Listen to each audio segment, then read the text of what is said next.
Come here. Get off.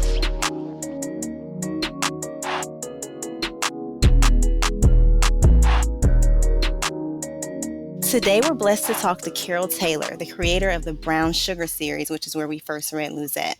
A former Random House book editor, Carol is a 25-year publishing veteran who has worked as an editor, co-author, book doctor, and ghostwriter with literary and commercial writers, noted academics, public figures, and celebrities. The award-winning author has given us 10 books. Yo, including the 2010 novel The X Chronicles and the best-selling Brown Sugar series. Carol heads up editorial strategy and conceptual development as the editorial director at McKinnon Literary Agency, teaches in the public certificate program at City College, and has taught creative writing at New York University. Carol, thanks for joining us. Thanks so much for having me. This is a real pleasure and an honor. Oh, yay, we feel the same way. Thank you. Before we dive in, what are your preferred pronouns? She, her, Carol, brown sugar. All right. Always happy with brown sugar, which I do sometimes get. I love it. So we read your bio and it's dope. You do amazing things, but we would love it if you could sum up what you do in one sentence. I work with words in every incarnation, from editing to writing to ghostwriting. I help people put their thoughts and ideas on the page in a way that helps them and others. Wow. Word. That even sounded beautiful. Right? Talking in paragraphs out here. I know. So take us back to little baby Carol. What did you want to be when you grew up? When you were growing up? Wow. I was born in Jamaica. So for me, the whole idea of writing books was just not something I was thinking about. We were thinking about getting out of Jamaica, quite honestly. So we left Jamaica and came here to the US. And then I found that I could disappear into books. And, I'm the youngest of four, but I was the one who was always under the bed reading a book with a flashlight. And I found these worlds in books. But you don't know where books come from. I thought they came from the bookstore because that's where I got them. And I always wanted to be a part of that process. I didn't know if it was writing them. I journaled, but I didn't equate that with being a writer, although that's a start. I assumed, okay, books come from the bookstore. I'll go and I'll work at a bookstore. And I did that and very quickly found out that I am not a retail person. And then that's when I found out I am not a retail person. It's a whole different world. And then it occurred to me that, books come from publishing houses and editors get to make those books. And that's when I decided, this is way back in the day. God, I'm going to date myself. When you still had to know how to type. So I had to learn how to type 90 words a minute. And I decided, okay, I want to get a job in a publishing house. And I went to an agency in my little cheap polyester suit, 90 degrees out, burning up and sweating every day with my little briefcase, nothing in it. And I learned to type. And by the end of that summer, I was sent for a job at Anchor Books. This is before they were a part of Random House, when it was still just Random House and not a part of PRH. So I went for a job there in the editorial department, and unfortunately, I did not get that job, but I impressed the human resources person so much because I was nice in the elevator that when she got a job at Random House, she asked to see me. And that's how I actually got a job as an editorial assistant at Random House, which was my preferred house. So that's karma. Look at God. Yeah. And that's how I became a book editor. No one tells you about the process of making, publishing, producing, acquiring books unless you're actually in the book world. And so it was a real education for me. And right now I work at the publishing certificate program at City College, and it is a program that introduces students to the book publishing world, and it's taught by industry veterans. And this is a program I wish I'd had 20 years ago, 25 years ago when I started. Well, I mean, that's interesting because one thing that I noticed is you didn't say, like, you didn't say, I went to college and, studied English or I studied journalism. That it was really that you decided you were going to do it, and the thing that you felt that you had to learn was typing. Was at that point, was it ever, were you ever made to feel as if that was something that was a necessary part of the journey to becoming a books editor, or was it never really an issue? Nope. It was never explained. I never could conceive of, we didn't know what that was. Yeah.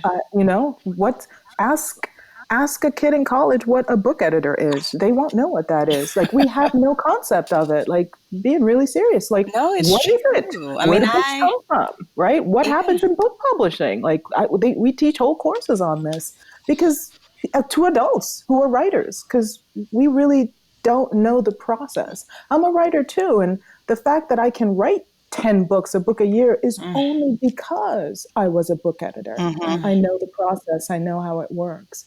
So, no, I went to school, I graduated, I was a literature major, creative writing minor, and I had no clue that I was going to work in publishing or be a book editor. I was like, I like books. This is interesting. I'm terrible at math, so forget that. Economics, that's not happening. I wanted to, I love literature. This was interesting to me. But no, I never connected any of those dots, never knew the questions to ask. Of course, I had a guidance counselor. Never occurred to me to ask them, so yeah. how can I work with books? I was like, oh, I'm content to read them. Had no idea what I would do with that knowledge until I don't even remember how I figured out that I should be a book editor. I think I was reading something about the book world and it said book publishers. And then I just did my research from there. Wow.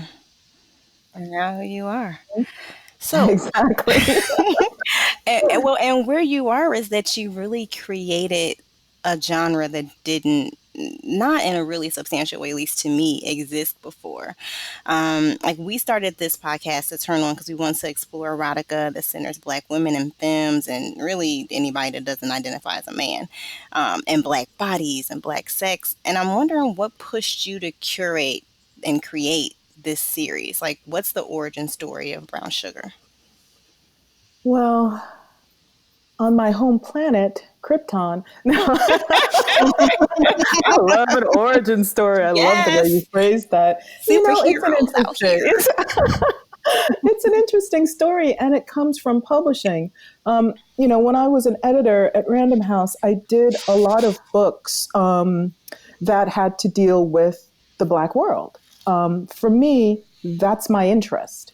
I'm interested in immigrant stories, Black stories, brown stories, because I don't center white culture. For me, Black culture is the center. And so, although I acquired, which means I bought books, not all editors acquire books. Some acquire them and edit them. I bought books, acquired books, fiction, nonfiction, self-help, pop culture, four-color books, lifestyle books, all under the umbrella of multiculturalism, because that's my interest. And when I was at Random House, that was a huge house even before it merged with Penguin. And there were about, 5 editors of color. And so, I did a lot of the books of color that were published not only by the imprint that I worked at Random House, but the other imprints as well. I was a reader for a lot of those books, and you would call them now sensitivity readers.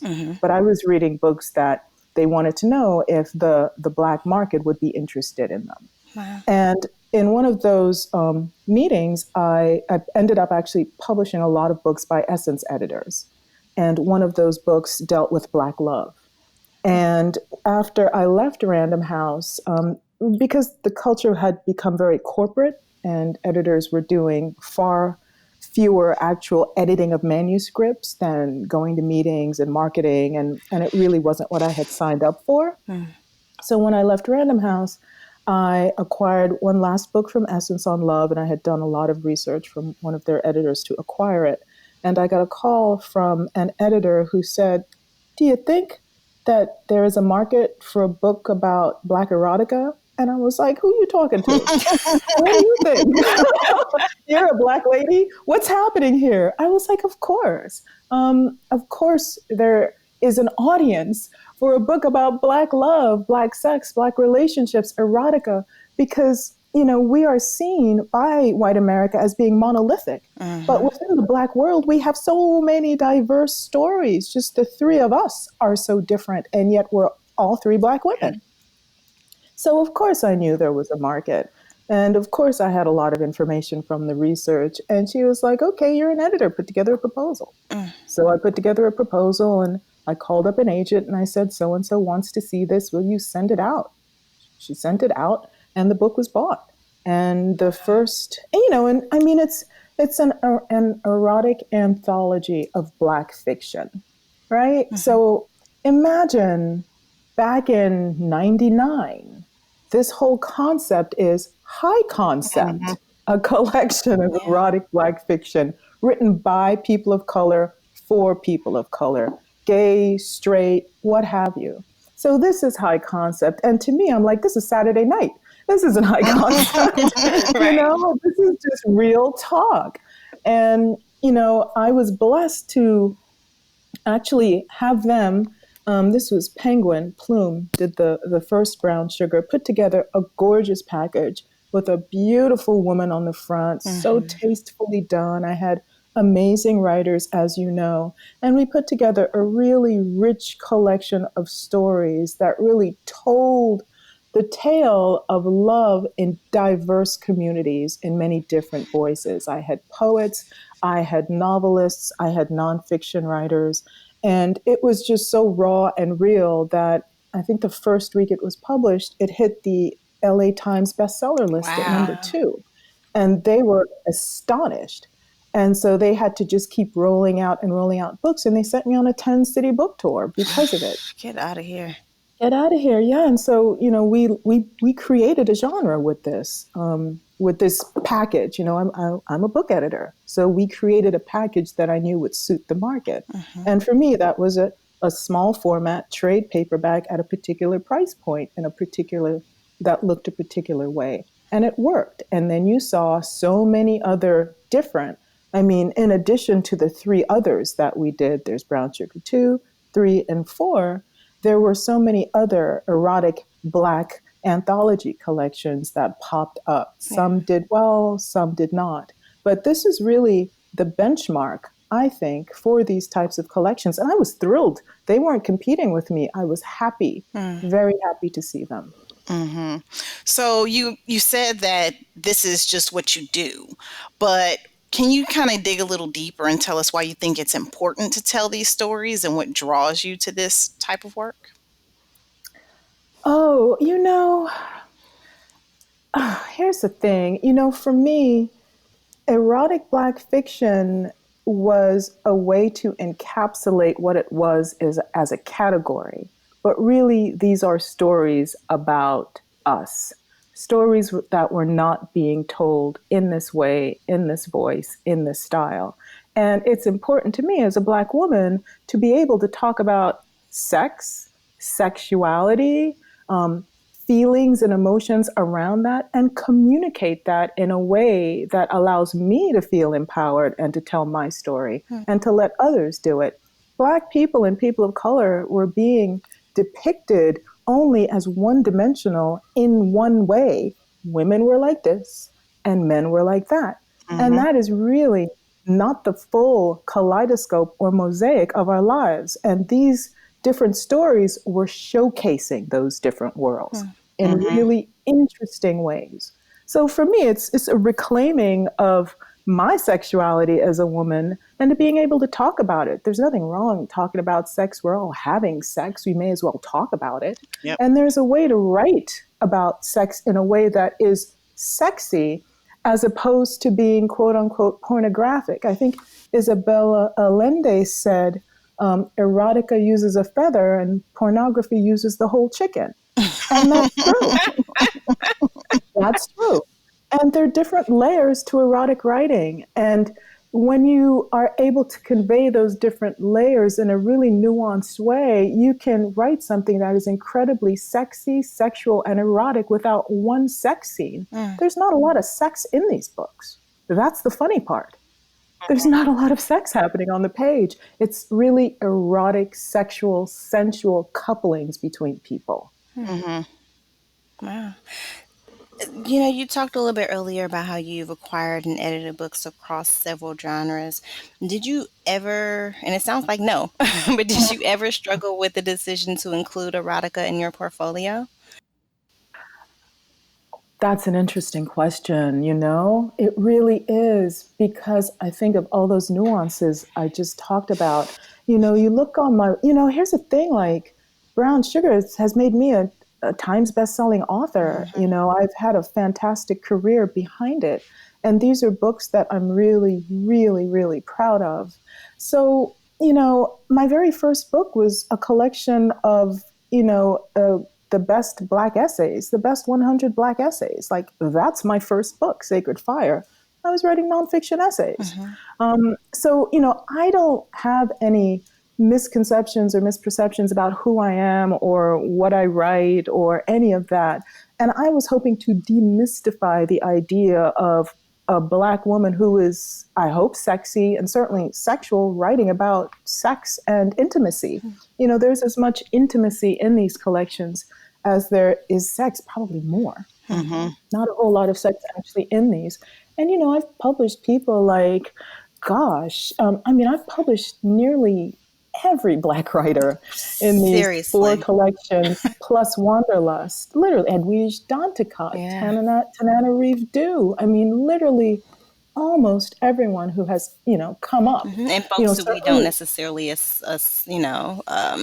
associate with erotica. Edwige Danticat with erotica. Yeah. And because erotica is not what people think it is. Erotica is not necessarily sex. Erotica is the eroticism around the act itself. The act doesn't even have to be there. Erotica is almost the build-up to it. So, erotica has gotten kind of a bad rap in many ways. But yeah, it's really the art of writing about intimacy and emotion, and maybe there's sex involved. It's almost all of that build up to it without the sex on the page. But I could probably count on one hand, maybe with 3 fingers, all the books in all 4 of the series that actually have the act of sex in them. Most of these don't. So to answer your question, my website's called Brown Sugar Books. My company is called Brown Sugar Limited. So brown sugar means so much to Black folks. I got brown sugar from D'Angelo. So brown sugar is a saying that we have. It's an emotion. It's a way that we are. It's a feeling. When you walk down the street and someone calls you brown sugar, you know what that means. So for me, there wasn't really any shame because, one, I'm kind of shameless. Yes, shameless. In the best possible way. I am without shame. And it's hard for people to shame you when you are without shame, because you stand on your truth, and I look at this collection and they have defined a generation of writers. And you look at the writers I've worked with, and every one of them is working in the industry right now. Zane. And, when I worked with Zane wasn't edited. Her books, first you couldn't find a publisher, and then her books sold so well that she was then pretty much packaged by her publisher now, but she's not really edited. So when I worked with Zane, it was the first time she'd worked with an editor, and her story in Brown Sugar is very different from what you will find, in Zane's first self-published books and some of her books now. So, there's a difference to working with a book editor, to be honest. So again, not at all. On my website, you'll see all my books. And, I also am a ghostwriter. I write for a lot of other people, and they can go and see all the books that I've written. And if someone would rather not work with me because I can work in a particular genre very well, then that's probably not someone I should work with. Yes. That's fantastic. And I think it's heartening for, at least for me to hear. I think when we first started talking about doing this podcast, I had a little bit of hesitation because it can be Mhm. seen as a deviation from the work that I typically do. But it really came down to, kind of what you were just talking about. It's a part of a whole, and it is a way that you bring your whole self to the table when you do this work alongside all the other work that you do, and making that conscious decision to not shame yourself and not let anyone else bring shame into the equation is pretty powerful, I think. I agree. And it's part and parcel with who we are as women, as mothers, as sisters, as daughters, as wives. It's this emotionality, the sexuality, the sexual part of who we are is part of who we are. And as writers, we have to be able to explore that. As people, we have to be able to explore that and have conversations around it. I mean, that is actually what intimacy is. And quite often, that's what's missing from the sexual equation. I'd rather we bring more of that in than anything else, then everything else would be better. But yeah, I agree with you. Sometimes you do have to think a little bit about it. But honestly, it depends on what you're doing and how you're doing it and who you are. That's what informs your work. Hmm. Yeah.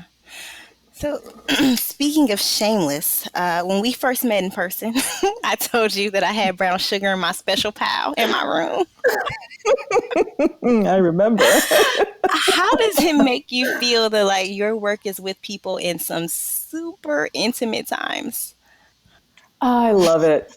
I love it. It's been almost 20 years and I went on a 10 city book tour. And, this book speaks to 18-year-olds and 55 and Hmm. up.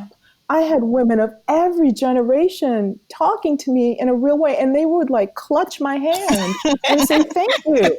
Like I had, auntie and grandma like, "Thank you, for just talking about, real relationships between Black people, just told in different ways." We were so tired of these flat, one-dimensional characters and women only looking in a particular way and men only acting in a particular way. And we know that's just not the truth. So I feel at this point, like I got over it my first few, readings and signings. Of course, you judge the crowd. They're going to be different in Yeah. Atlanta than they will be in Houston or Dallas. Hmm. You judge the crowd. And so I know what I'm going to read and I know what I'm going to talk about. And inevitably, at the end, it becomes a discussion about relationships between men and women. Yeah. And that's exactly what I wanted it to be. Cool. And so that's very, very exciting for me. But that's what it's really about, communication, talking about things Hmm. that we don't talk about and didn't talk about, or was only talked about in one way. Yeah. So let's just dive a little deeper and talk about the story that we're reading for this episode, Luzette. Why did you choose to include that story in the collection? Oh, I think that I included that story in the collection more because I loved the writer, to be honest. I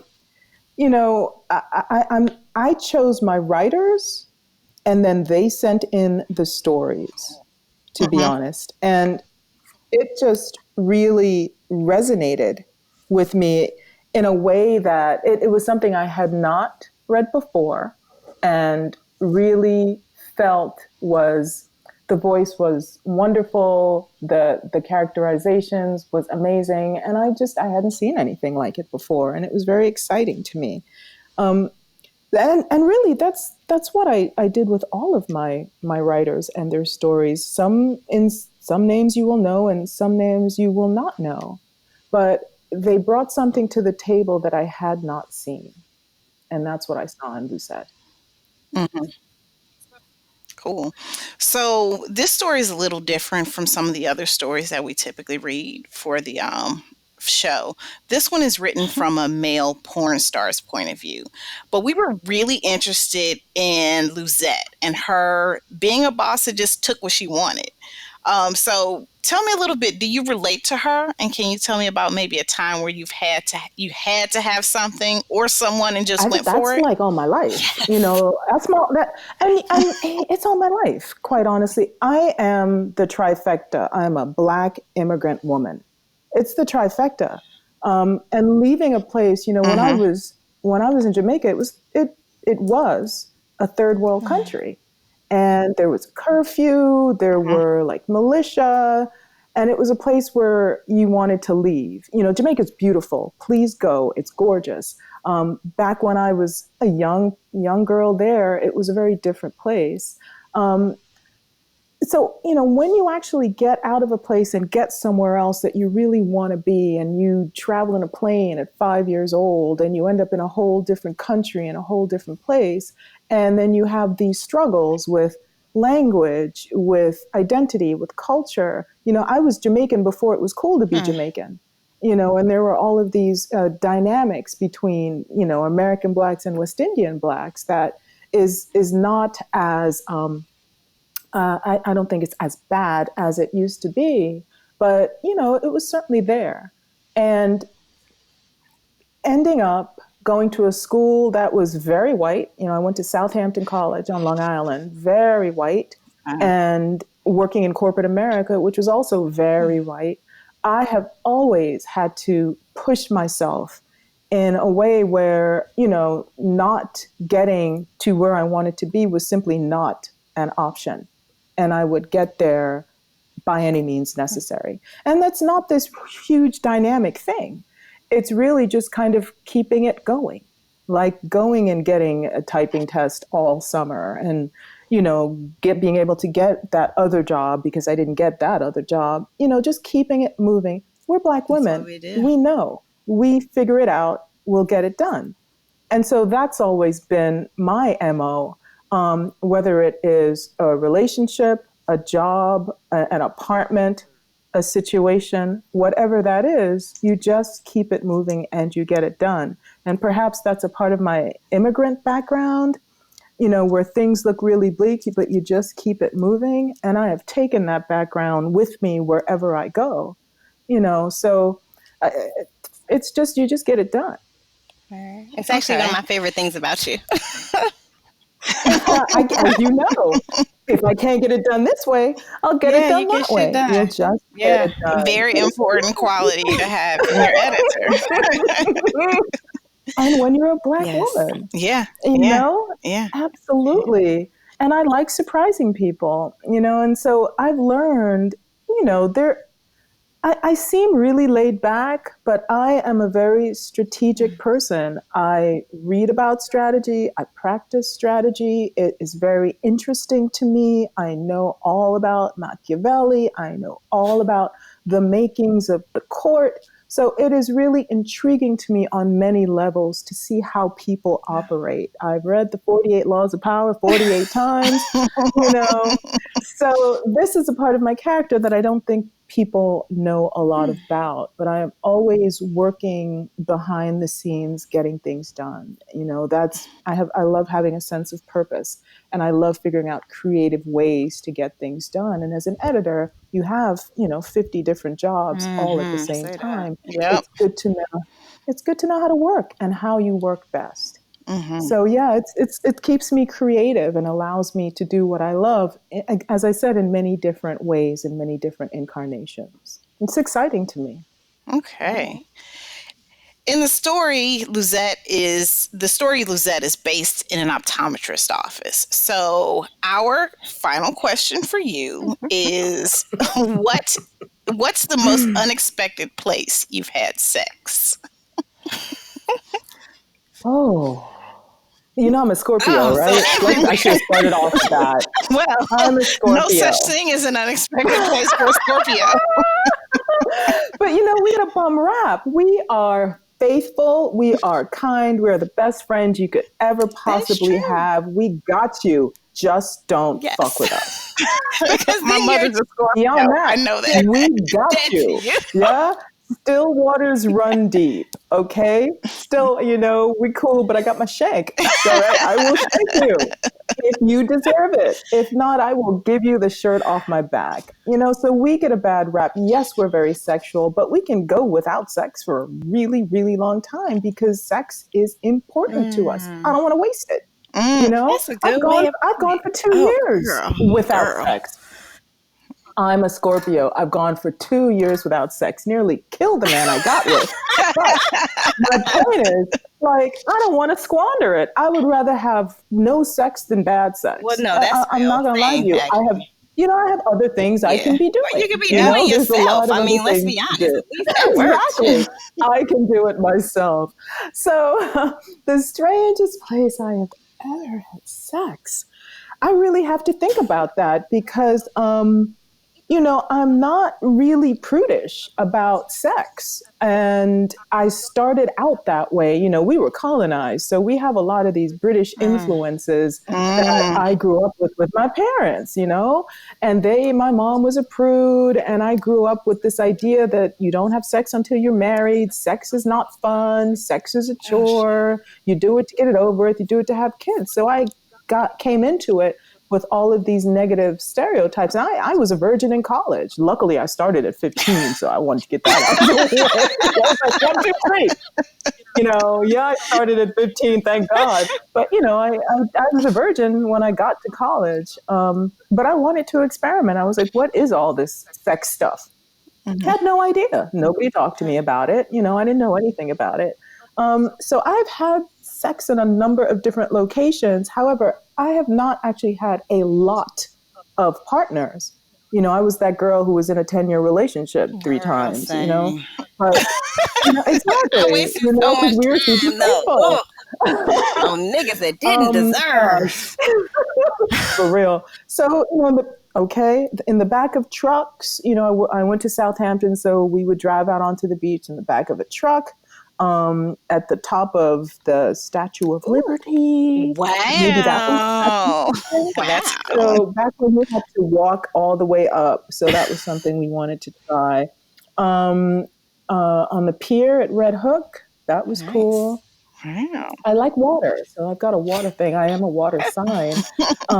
During a birthday shower, was it a wedding? A baby shower. So during a baby shower, we were in the closet, so we did that. And so, for me, it's not really like I'm thinking about the place. It's what just you want to do. It's either a plan or the moment hits, and we're like, where are we going? Yeah. So that type of thing. But I can't really think of a place. Those were great places. Wait. What are you talking about? To me, that's like normal. Like the strangest place might be my bed, to be honest. I'm just like, there's so many other places to go and so many other things to do, But for me, sex is about being comfortable, being intimate, experimenting, having fun. There's nothing sexier than having fun in bed. That makes all the difference. Yeah. Yep. That's dope. Oh, thank you so much for joining us. That was our last question. Thank you for having me. Where can people find you and your work? Well, my website, brownsugarbooks.com, you can find all of my work there. You can also find me on Facebook as well. I post about writing, I post about editing, and I'm always happy to chat about, any type of book ideas. So please take a look at my website, and I hope you are continuing to read the Brown Sugar series. They're still out there and doing really well. We have all 4. Yes. And don't forget Wanderlust, which was about travel. These were all erotic travel tales. Wanderlust. Might end up something from there too. Just be forewarned. Travel. Yeah, travel. That's a good great one. Category. Actually. Oh, and you're on Twitter at Carol A. Taylor 117 too, right? 1. I said 2. Yes. As in also. My bad. Yay. Thank you. That's my 11:7. Thank you guys. I really think this is wonderful what you're doing, and it's sad that we feel like we have to have like a separate space or a safe space to be able to talk openly about sex and sexuality. I mean, but that to me is just a part of hegemony. We should be able to talk about anything that we want to talk about, especially something as intimate as That's Yes. sex. true, but unfortunately, that's not there. So we, like you created it, we're kind of trying to carry that on. Keeping it Yeah. going. Absolutely. And you are. So thank you guys very much for this. I do appreciate it. Keep fighting the good fight and Thank doing the good you. work. Thank you. Thank you. This episode was produced by us, Erica and Kenria, and edited by Ballistic.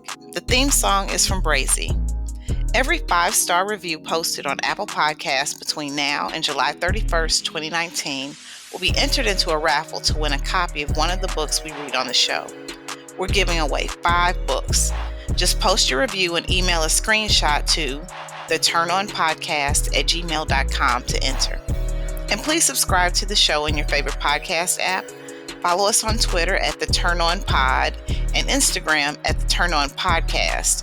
And find links to books, transcripts, guest info, and other fun stuff at theturnonpodcast.com. Holla!